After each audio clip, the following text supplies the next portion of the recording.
Hello again. I just want to talk about how I made this backpack for my dog, Chell. And I made this backpack completely from scratch. The main fabric is just canvas that I dyed myself and waxed myself. So it used to be just white canvas, and I used tree bark to dye it.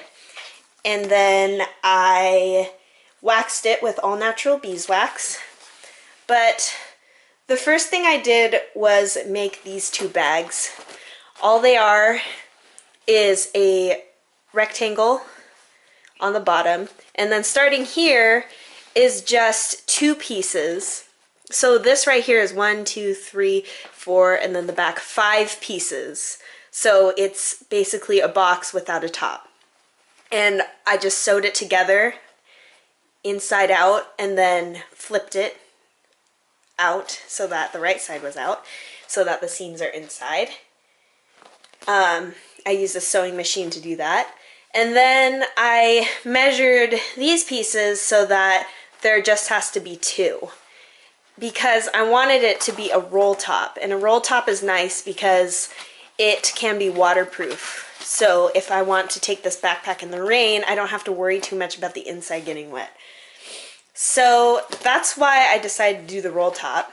So when I started making it, I'd made these 2 bags, and they're both identical, and sewed them together. And then after that, I just cut out this piece, this middle piece, and made sure I measured it for my dog's back so it would lie in a comfortable position. And then just sewed those together. And I made sure that when I was sewing that I went over the stitches over and over again so that it'd be extra tough, because I want this thing to last for a long time.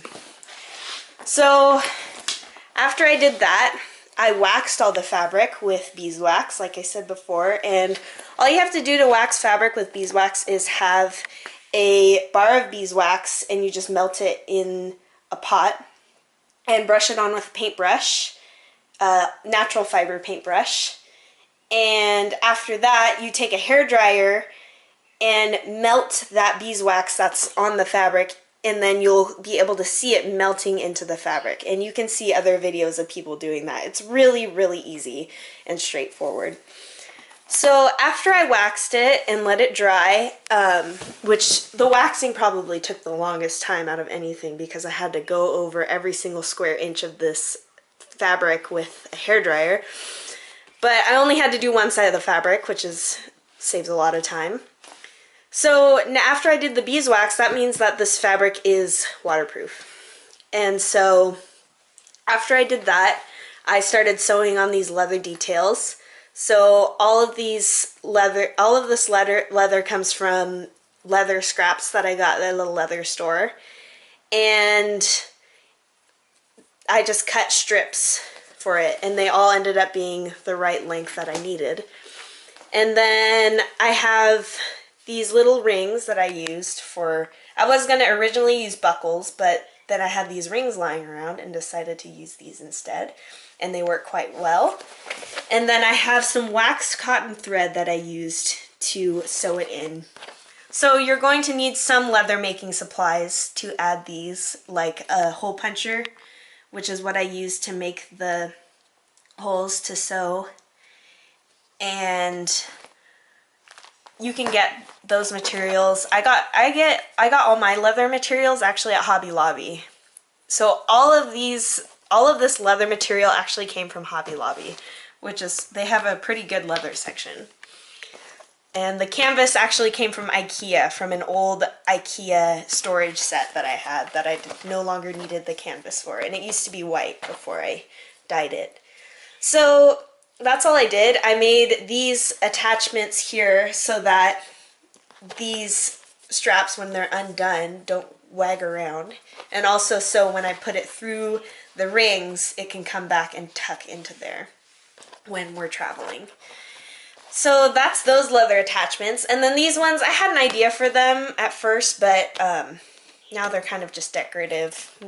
I might need them someday, or I can put a carabiner in here. But the really unique thing about this backpack is that I didn't make any straps for it, and that's because I have quite a few harnesses for my dog already that are really comfortable for her and are custom fitted for her body. So I figured I have those, so why would I need to make more straps?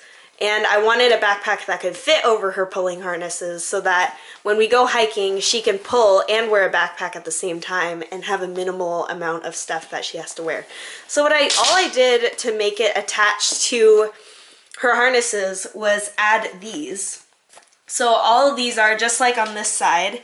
All these are is a square of leather that I cut out the holes around the edges, and then punched 2 holes, big holes in the middle, so that I could just thread this leather string through. And this stuff is surprisingly strong and lasts quite a while. And I have a lot of it left over that I can use to replace it if it breaks.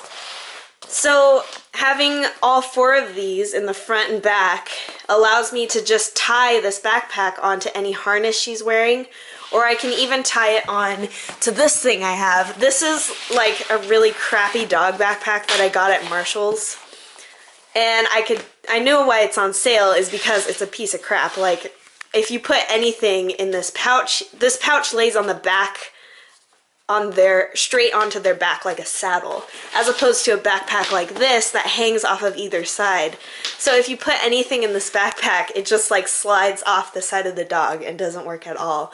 But right before I was gonna throw it away, I was cleaning some stuff and I was gonna throw this away, and then I saw it and thought, hey, this could actually work perfectly with this backpack. So all I do now, if I don't want my dog to wear a harness, and this way it's good if we're gonna be going downhill, because these back straps actually help the backpack from sliding up towards her head when we're going downhill.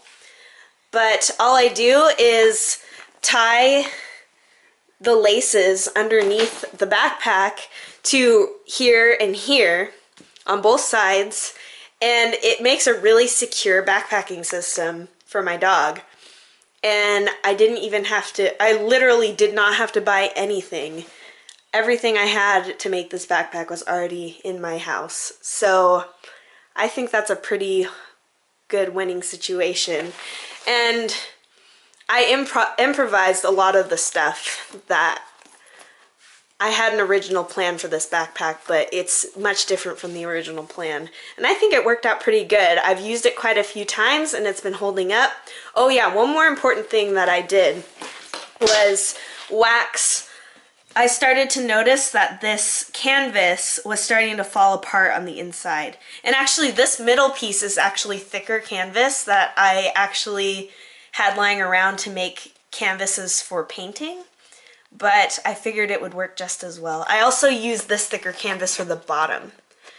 So this one is a bit thinner, but it doesn't really matter because when you wax fabric, it makes it incredibly tough. It's called wax impregnation, and it just gets into all the fibers and hardens so that the fabric becomes a lot thicker actually. So when I touch this, it's a lot thicker and less malleable than before I waxed it. But what I did wax too was these edges of the seams, because I noticed that they were falling apart because this is just a woven canvas.